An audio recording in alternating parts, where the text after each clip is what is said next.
because he was selflessly doing it for the society. He was not charging anything for what he was doing for all of us. To tap that latent potential and give wings to the children to grow up. We need to give them a little more skill-based and a competency-based education.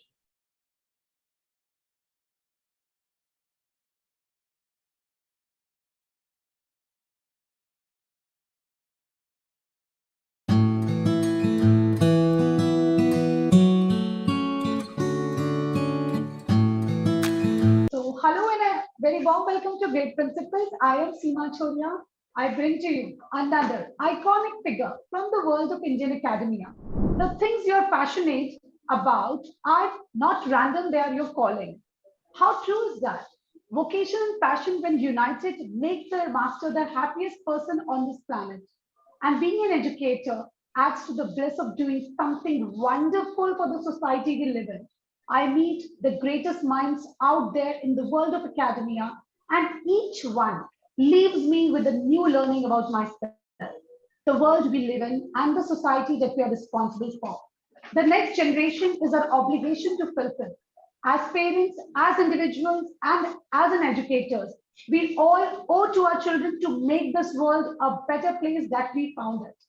Today, I'm conversing with an educator whose melodious journey as an educator sends me down the memory lane of my own school days. We always had a soft corner for our extracurricular teachers. They came with a whiff of calm and peace, and then they left the dreary life as students. Let us welcome Mr. Trilok Singh Bish, Principal, Delhi Public School, Ghaziabad, Vasundhara. Welcome to Great Principles, sir. It's an honor to have you here. Thank you, Seema. It's actually a pleasure for me to be coming to your portal and talking to you.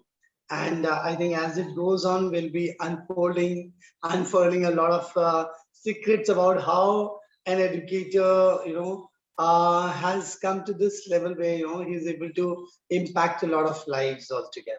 Yeah. Certainly, sir, we are going to have a full of learning and insightful session.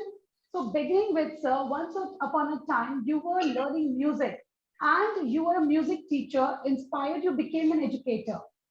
On one hand, you're a Sangeet Vishwat and played many musical instruments too. On the other hand, you're a school head, leading a school full of young mind, aspiring educational leaders and trusting parents also. So what qualities of your music teacher inspired you to take up teaching as a profession?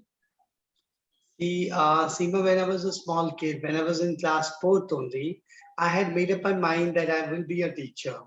Everybody used to ask, what do you want to become? I used to say, I want to be a teacher. And when I was in class fifth, I used to teach sixth class students in the ninth period when I was free. I used to teach them Sanskrit. Sanskrit was a very good subject. It was a very technical subject.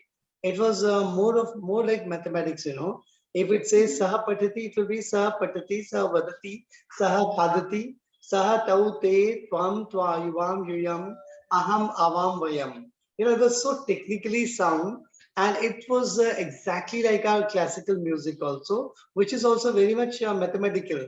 If you talk about sa re ga ma pa dha ni sa, if you just create alankars out of sa re ga ma pa dha, three things you are taking together. It's like permutation combinations which we do in mathematics in class 11th and 12th.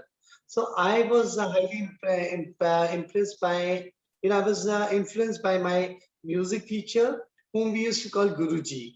His name was Mr. Shankar Naganalli Gaudapatil. He was from Karnataka, but he was in Dehradun. I'm a product of Kendriya Vidyalaya, FRI Dehradun, right?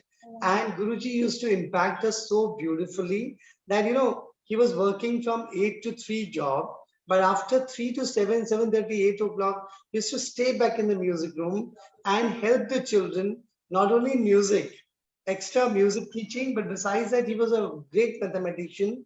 He was a great Hindi teacher. He was a great science teacher. He used to help us in our academics also. So I think he's a great source of inspiration, not only for me, for more than thousands of students who have passed out through the portals of Kendriya Vidyalaya FRI. So I think he was a great motivator because he was selflessly doing it for the society. He was not charging anything for what he was doing for all of us. And I want to do a lot for the society as well. So I felt teaching is the best profession where you can give things beyond the call of the duty. Like when I was in Jammu, I was a principal of Jodamal Public School in Jammu for almost 7 years and 1 month. So there we adopted 3 government schools, and all the 3 government school children, I was sending my teachers, I was going myself also, my counselor, our school counselor, Dr. Chand Train, and I used to go and give the counseling to those children, the ones who were coming from the downtrodden families. They were like the children of beggars, or the children of people who were working in somebody's house. They were from families where, financially they were not viable. So we used to encourage them to come to the government schools where they don't have to pay anything. It was almost free of cost education for them. They used to, the attraction for them was the midday meal, not even education, because for them it's difficult to get the 2 ends meal. So I connected with them so beautifully that in that 7.5 years, we could create some of the chefs out of those children, and getting them into the courses like diploma in hospitality management, and then getting them into some kind of a hotel through our contacts. I think that is what I learned from my Guruji. What he was doing in case of music, I try to do it with my subjects, because I'm a subject expert of economics and mathematics. Actually, music was my hobby, but I was more impacted by my music teacher. So you never know whose impact goes with you for a long time. It's not necessarily your subject teachers. Mostly, I find the children are impacted or influenced by their art teacher, music teacher, sports teachers, because there that that one-on-one connect comes. I think all the teachers need to learn to create the subject a little fun way of transacting the things, so that the children connect with them heart to heart and they remember them. And besides Guruji, there was another teacher whose name is Mrs. Krishna Sharma. She was my Sanskrit teacher from 6th to 10th. And I had Sanskrit up to class 10th also. So she was the one who impacted the life of all the students who came to her classes. What she used to do is, she used to give us 3 shlokas, the couplets in Sanskrit, and tell us that whole year you have to do it. In the morning when you get up, you have to do Karagre Vasate Lakshmi, Karmadhye Saraswati, Karmuletu Govindam, Prabhate Ka Darshanam, and then step out of your bed. So that you say in front of my, in the front of my hand is Karagre Vasate Lakshmi, and in the middle of the hand, the palm, Karmadhye Saraswati. The Saraswati, the Vidya Ki Devi is staying there, and Karmuletu Govindam. At the entry of this palm is the Lord Shiva there. So just Prabhate Kar Darshanam, just early in the morning, before you open up your eyes, before you do the darshan over there, then you start. Was given by that teacher. Then she made us do during when we are having our when we are taking a bath. At that time, she said every child has to do Gange cha Yam. Before you pour the first mug, you have to say Gange cha Yamne chaiva Godavari Saraswati Narmade Sindh Kaveri Jale Saminna Sannidhim Kuru. Means all these rivers water comes and gets into my bucket of water, so that when I take bath, I get purified altogether. So these were the things. And the third shlok which we told us is, in the evening before you switch on the light, you all have to sing or recite the shloka. In the evening, that Karagre Vaslakshmi in the morning, then this one, and in the evening, she used to tell us about the lighting of the lamp, Arogyam Sukh Sampada. I'm forgetting that right now, because it happens at times when you are recalling the things. It's very difficult to. I do it almost every day, right? But the values which she put into us, I think that is even today. I studied this when I was a 8-10 years old child. Today I'm 54, 55, and still I remember all those which my teacher has done. I think teachers have a long lasting impact on the children. So we as teachers should not be only commercialized all the time. If we just try and give back to the society what we got from there, I think that can really help us a lot, right? So So this is true, how sir. the teacher has impacted me. Yeah, So true, sir. Your journey is a true example of how teacher can, decide what your future would be. Like your music teacher inspired you so much that you decided that you want to be a teacher. So very rightly said by sir that it's required for teachers to actually invest themselves in the students to connect one-on-one because teachers, at a young age, they mold our minds and that is yeah. what shapes Very, our lives further. So very true, on very these true. Absolutely, sir. So on these lines, sir, I would like to ask you, you are a guru yourself, you're a coach, a mentor, and you groom them, you groom others also to be the best of themselves. So how do you train your teachers to be innovative? To be Innovators. innovative. You mentioned a little while, ago that the Mhm. teachers needs to be Yeah, more yeah. creative in teaching, make teaching interesting. See, Seema, this age from 0 to 7 is a formative age for the child. When the child is born, we think the child is not learning. Child is very smart. Right from the womb of the mother, the child is an inquirer, a lifelong inquirer. He wants to ask a lot of questions. He wants to find out what is happening around. So he's an innovator himself.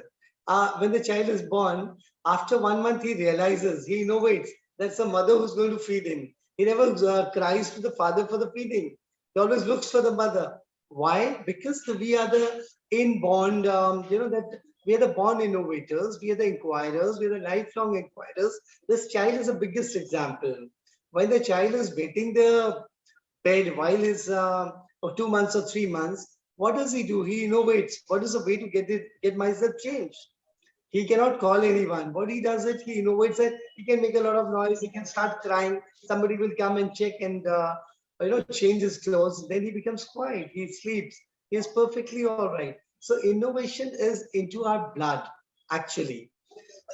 So as a principal, I believe uh, every teacher has to be given a lot of freedom to experiment what they're doing. Principals say that your class has to be pin drop perfect silence. There has to be perfect silence. But I always say your class should be very happening class. It should be most happening class. A lot of noise coming, a lot of noise being made. Children asking a lot of questions. Teacher giving a lot of examples. Shouting and talking. Discussion. That innovation is all about. It's a kiosk which leads to innovations. Till the time there's no kiosk, you'll not understand what you have to do, what you have to work to bring the innovations in place. So I believe a principal is one who can create more leaders in the system rather than be feeling insecure. That if somebody becomes a little more powerful, what will happen to me? I have seen principals have this, at times they really feel threatened by the vice principals, the coordinators, the HMs, whereas I believe we need to empower them more. And as a result, in our school, we have a special person called as a ride in charge. Right is research, I is innovation, and D is designing of the curriculum, and E is empowerment. So right in charge is one who is looking after the research in the school, research, innovations, design, and the empowerment. I think that is how we can create that innovative teachers from the people who are given to us. I still remember it was in 2007, I picked up the principalship in a very remotest of remote place in Lakhimpur Kheri called Doon International School in Palia near the Dudhwa National Park. Everybody told me, why you're going to, from Dehradun, you're going there. I said, I want to give back to the society. Those children are deprived of this kind of education. I went there and I stayed there for almost 4 years. And I tell you today, from that school, Doon International School in Palia, we have children in almost all parts of the globe because we changed the face of education over there. When I went there, I didn't even tell the chairman of the school, Mr. Jagat Chaudhary. I didn't tell him that I don't want these teachers who are there because they were not knowing anything. It was a very mugging up, vomiting kind of examination, and all those education was very, very primitive kind of education was happening. So I started training my teachers. I took a lot of sessions for the teachers on every Saturday. Sundays also I used to call them. I used to send them abroad, outside of Palia to Delhi and all for the trainings. Same teachers were honed up because I knew innovation is in the blood of all the human beings. Only thing is you have to be given a little push, a little chance. And those teachers only created that miracle that we not only had the toppers of the UP state from that school, because that was up to class 12 CBSE school. And now we have the students all over the globe also. I keep getting messages from my children. I feel so happy. Then we went to villages, tried to get the students in 2007. We went to villages and found out the poor people whose children were very good with their academics, they were intelligent. We picked them up and we brought them. There were like 50 students we took into the Doon International School, that too free of cost. And thanks to not, it's not my effort, I say. I must say thanks to the chairperson at that time, Mr. Jagat Chaudhary, who allowed me to make those children study free of cost in a public school, in a private school. And amongst those children also, there are 5, 6 children are in different countries today, and they're doing very, very well. And it gives me so much of satisfaction. I think innovation is, not only in the hubs of learning, like in Delhi or NCR or Dehradun or Madras, Chennai or Bangalore. It can happen in the rural setup like Palyakala also. And we did it. That's an example. And the school is doing very well. My maths teacher was wonderful. I got him to become the principal. Now he's heading the school as a principal. And he was highly innovative. And I think this is how you have to pass on the baton to the people instead of feeling threatened. I think this is what is my style of working. And I really believe everybody can be an innovator leader, innovator teacher, innovating mother, innovating child. Everybody can do a lot of innovations, but only thing is that they must have the will to do something different from others. That's it. Absolutely. I think I really love the point where you mentioned, that being a leader means to empower others to lead, Yeah. making more leaders. And that is what we need. And if every leader starts following them, then we can see the much needed change. Because once you're given the responsibility, or once you have the feeling that I'm responsible for this change, you automatically tend to be innovative. So that is how things are. When I am responsible, I will try to do my best. Rather, if I'm just following the orders, I'll be like, all right, fine, I just need to finish my task. So I think this is what might be happening even in the school organizations, where teachers are just given the order to fulfill this. Then they are part of the organization and they feel, that they are leading and they are creating future leaders. So that is where a whole difference will lie. So wonderful, sir. And I think another thing that you mentioned is that now the classroom need not be quiet. They need to be more interactive. Children and teachers need to, more talk to each other, discuss, Yeah, but the converse more. interaction has to be there. Interaction has to be there. We have to have the children must have the voice and choice in the learning. It's not the teacher who becomes a dictator, coming to the class, writing on the board, asking everyone to copy down, mug it up, and explain in the examination. Just vomit it out actually in the examination. That time is gone now. Now in the 21st century, the skills are altogether different. The child has to have a lot of questions. The more the questions you ask, the more your knowledge will be widened up. Like you are asking wonderful questions. I must appreciate you, Seema, the way you are asking, the way you are analyzing what I'm saying. That analyzing skill is also very important aspect of learning today. It's not just mugging up what has been told. What I'm telling after that you are analyzing it, these analytical skills is also important ingredients in 21st century skills altogether. Yeah. Absolutely. Thank you so much, sir. So, if all the school practice this kind of participative classrooms, the participative classroom model is something which will help our children to, to question more, to be more inquisitive and ask how, why, when, all the questions. So wonderful, sir. Going ahead, sir. So, sir, your Guruji inspired you as a child to teach teaching as a vocation. So who is that one educator you respect and find inspiring today? See, when it comes to respect and values, it comes from the family basically. The charity begins at home. So my father and my mother are very religious people. My father was in the army and he always used to tell us, Beta, paisa sab kamate hain, ab bande kamao. This is such a tagline of my father. earning people is more important than earning the money. If you can win the people, I think that you're in the win-win situation. So I think these values have come from the family, and my mother being wonderful, she was totally illiterate, but the values when it comes to the life values, life skills, I think I've never seen a teacher like her in my life. So I think this comes from the family only. And of course, the school where I've studied, Kendra Vidyalayas are known for giving the value-based education. If you have heard of Kendra Vidyalayas, in our time, Kendra Vidyalayas were toughest thing to get into, private schools, anybody can get admission. Getting into Kendra Vidyalayas, there was a 4,000 people applying and 100 and 150 being taken. So it was very tough nut to crack at that time to get into Kendra Vidyalayas. And Kendra Vidyalayas started with this kind of a thing where we all wanted to learn life skills also.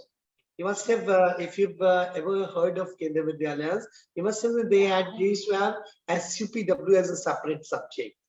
So we used to learn a lot of things, cooking, then selling things during the interval, so that we learned the marketing skills, we learned organizing skills, we get the event management done by ourselves. We were given the funds by the principal that this is a farewell party you have to organize. This is the fund, you do it how you're going to do.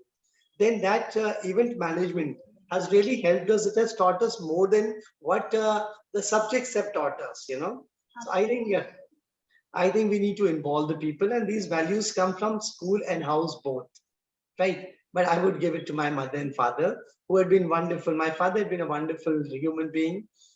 He is no more now, but he's the one who has given all these values to all five brothers. We are five brothers. All five of us five of us are better human beings than more successful people. We are good human beings. That is more important. Absolutely, sir. And values can be taught, You learned when it, by Yeah, observing it, when it it is can be practiced imbibed. more, It can be it can imbibed. be It can imbibed. be It can imbibed. be imbibed. Yeah. And sir, Kendriya Vidyalaya are tough to get in even today. I tried that for my son, but I couldn't. I was told that it is being reserved for people and you can't get in. And I think, one more wonderful thing which was practiced then, and that is money education. We don't teach money, the funds, about usage of money to our children in school. That should be done. If that is done, our children acquire that skill, that how to invest, how to value money, how valuable this resource is, how can we earn it. So this is something very wonderful practice then at your times. If this should be practiced regularly, it should be practiced regularly in schools. This will help children more to face the real life. It's a Yeah, in wonderful my practice. in my experience of as a principal for last 17 years, I've always made the children as the event managers for all programs. If you ever come to my school for any function, you'll find all right from the beginning till the end. It's all children who take the complete onus of the program. Teachers are only facilitators. Teachers are not teachers in my school. They become the catalyst who are going to help them when there's a problem. Otherwise, the children are very smart today. They're much smarter than you and I today. They Absolutely. can manage things much better than us. So I think the children have to be given a little more voice and choice in the system. They should be the agents of change actually. And this is a high time now. We need to give the baton to our children. And these 21st century children are wonderful. And if we give them the right direction at the right time, they can be amazingly wonderful in their endeavors. But if the parents are not giving the right direction at the right time, they don't find time for the children. We need to have that touch therapy for the children. If your child is in the house and if you're not able to hug the child at least twice, thrice in a day, then that connect doesn't come. The mother and father must have the touch therapy for the children. Even they're grown up, just give them, Bida, I love you so much. Just saying two words brings a lot of connectivity between the parents and the students. Then if we create this touch therapy, this old age home concept will go off from India altogether. Then we will be connected throughout our life instead of sending the children, to away from us for boarding schools. I'm against the boarding schools, though I've headed the boarding schools, but still I used to tell the parents, if there's no other way out, then you can leave the children with us. But I would still prefer the children should stay with their parents for at least till class 10th, till they grow up in their formative age, whatever they see around, that gets imbued into their life. In the boarding, they might see all faces. They might see positive, negative, everything, and where they get attracted, that nobody is there to keep a check on it. Whereas in the day schools or when you're the student living in the house, the parents can check the, behavioral changes in the child. They can really recognize early that the child getting into the wrong direction. I'm not against the boarding schools. I love the boarding schools otherwise. But yes, even if they were coming to me for the admission, I used to give them this counseling so that, they don't say that we've trapped them altogether. Yeah. I totally agree, sir, and I, really appreciate that touch therapy which you mentioned. Touch therapy that really works. I mean, I can feel that difference. My daughter, she's 8 years old, but she'll just jump on me every time she comes, and she is very much connected to me than her father. So I can see that difference in my own home. I can relate to it completely. And yeah, agreed. Children, parents observe quickly any behavioral changes because they have known the child since, from their they have given the birth. So no one else in the world knows better the child than the parents. So yes, till 10th year, till 10th standard, till the child gets understanding of what is right and what is wrong, they should be with the parents. That is a thought of sir. Wonderful, sir. Great parenting tips shared by you here. So going ahead, we reach to the very interesting segment of the show, which is called rapid fire round. So here, sir, we are going to be giving some fun facts about your journey. So you have to answer in one word or maximum a sentence. All right. So here goes Perfect. my first So question. this is my test now, right? My examination, assessment for what I've said up till now. Yeah. All right. So now goes the first question. You spend your recreational time indulging in activities like I did not hear it properly, please. Can you say it again? You spend your recreational time indulging in activities like what are your hobbies? The last part of the sentence, I'm not able to understand. So I'm asking, what are your hobbies? How do you spend your recreational activities? Oh, I enjoy singing.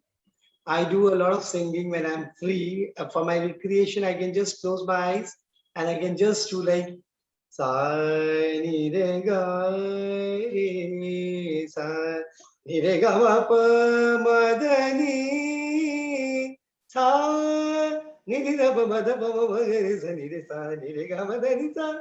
This is my recreation. I really love. Secondly, I also play TT and basketball. So this is all about. I don't have to speak more. So I'll just keep it only music and sports. Yeah. You have a beautiful voice. It's such a delight to hear you and the classical singing. Wow, wonderful. Next question, sir. Your most liked recipe, food recipe we are talking here.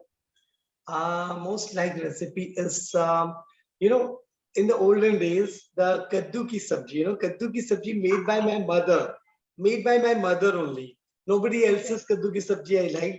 My mother used to make it with a tinge of love.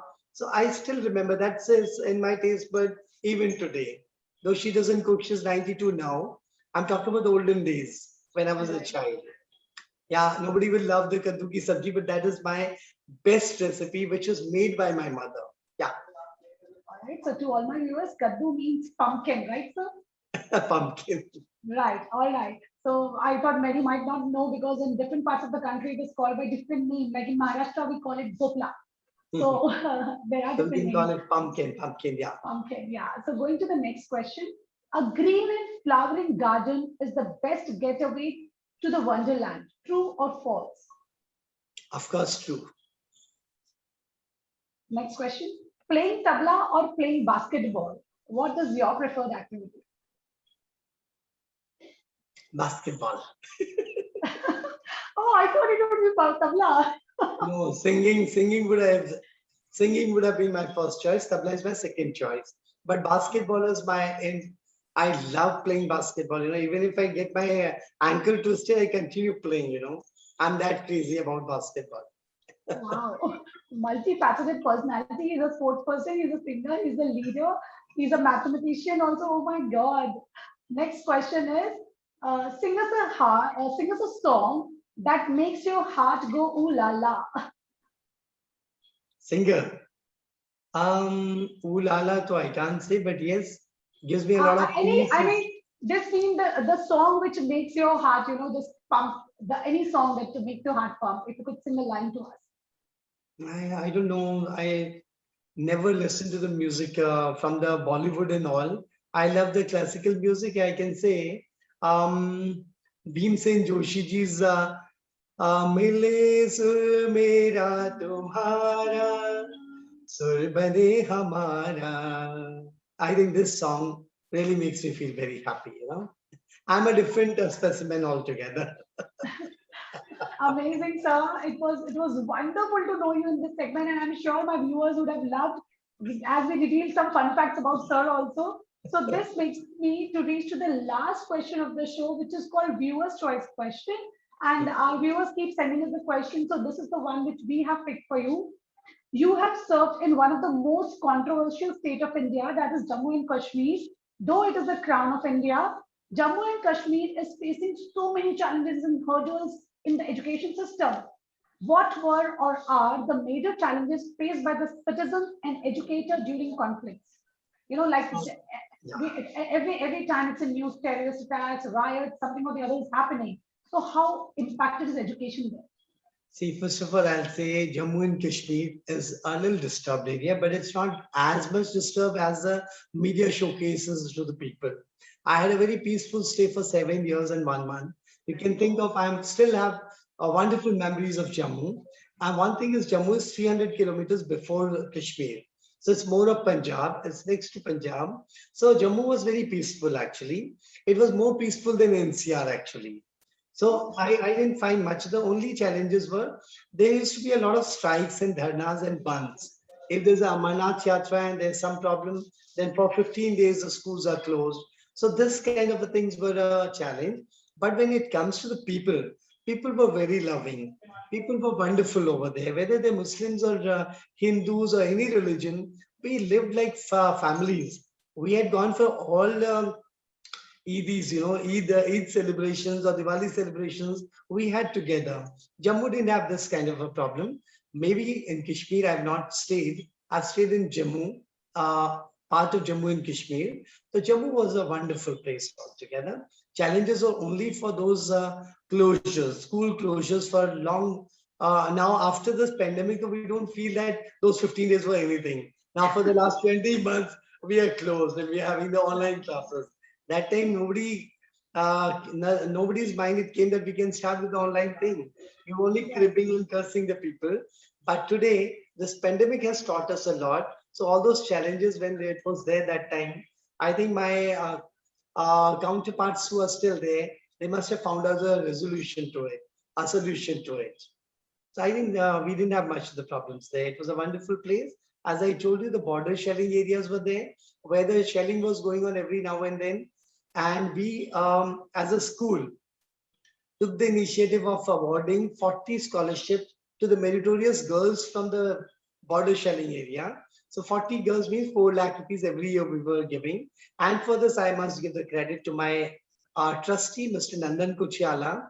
Of course, it was a joint decision, but he's the one whose financial powers were lying with him only.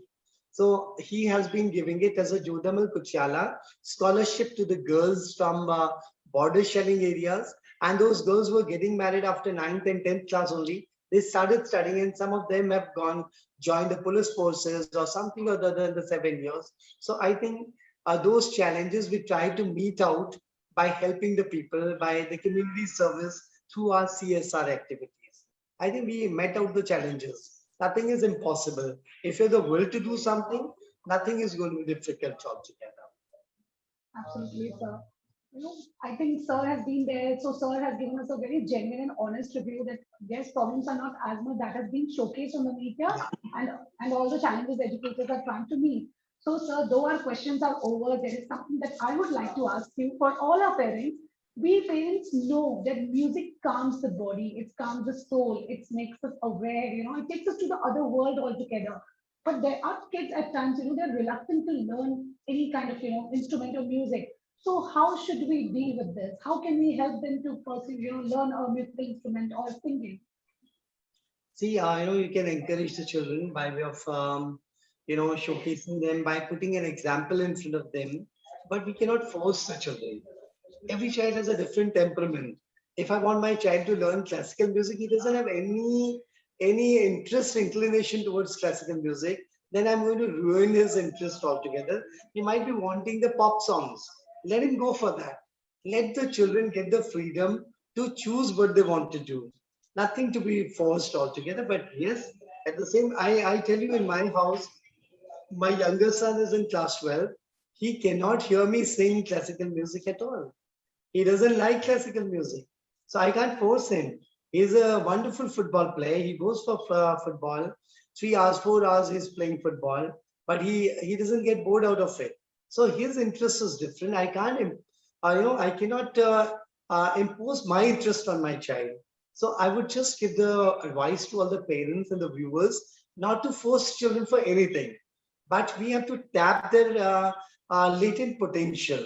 Everybody has some other potential, but that is in the latent form. So we need to tap that latent potential and give wings to the children to grow up in that. And we have children who are amazingly good with the classical music. Our children are at the national level also, they are singing the classical one. There's a boy called Mayank. Mayank Jha. I'm forgetting the first name. His name is Jha only. Maybe Mayank Jha. What is his name? This boy sings Dhrupat singing, and he does it as if some very heavy classical person is singing. So that is his interest, and he's enjoying. But at the same time, his sister Gayatri Jha, she is a pop singer. She sings English music, and she sings so beautifully. So in the same hand, we've got 5 different fingers. They have a different size, shape, and all. Everyone has a different. Sometimes you say, "Tum kisi kaam ke nahi ho." Like अंगूठे को कहते हैं, "तुम किसी काम के नहीं, अंगूठा दिखाने के काम किया हो बस," है ना?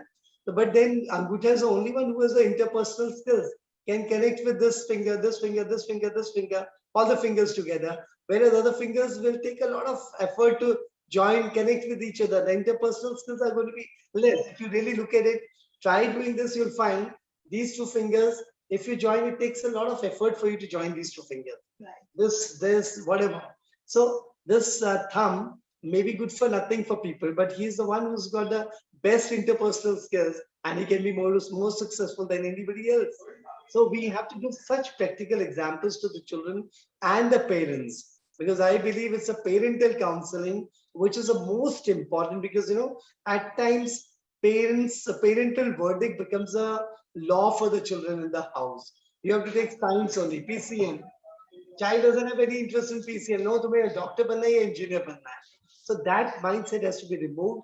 We have to tell the parents that there's a lot of unconventional career options which has come up today. And with the advent of this artificial intelligence and machine learning, 5 years from now, the complete system is going to be a little, different altogether. Whatever we are teaching today, what are the careers that are existing today, they may be totally swept out altogether. And the world is highly, complicated today. It's a very complex world. It's a very, you can say, uncertain world altogether. It's ambiguous world. So we need to prepare our children accordingly. We need to give them a little more skill-based and the competency-based education, rather than imposing our unfulfilled dreams on our children. At times it happens, no, because मैं नहीं बन पाया doctor, तो मेरा बेटा बनेगा, मेरी बेटी बनेगी. That should not happen. So the answer to your question is not to impose anything, but yes, we can give the exposure to the children just to see if the child is tapping or trying to, hum the things, So you'll find out the child has a talent or the potential. Then you can brush the child up, but not force the child to sing if he doesn't have the interest at all in singing. So this is all my advice to everyone. Thank you. Wonderful advice, sir. Here that we can encourage our children, but can't force upon, because even if they end up doing something, they will be not good at it. Otherwise, they would have shined somewhere else. So that is what and sir, that example of interpersonal skill, that was amazing. Very beautifully explained by sir, and I'm sure all my viewers got the point that what they're supposed to do. Wonderful, sir. Thank you so much for sharing your journey and ideologies. I feel blessed, and we at Great Principles feel privileged to have you and hear your wise words. Thank you so much. Thank you, Seema. Thank you so much. You're a wonderful host, actually. You had wonderful questions and we had a good interaction actually. It was more of an interaction than the interview and I really loved it. Thank you so Same much. here, sir. Thank you. Thank you.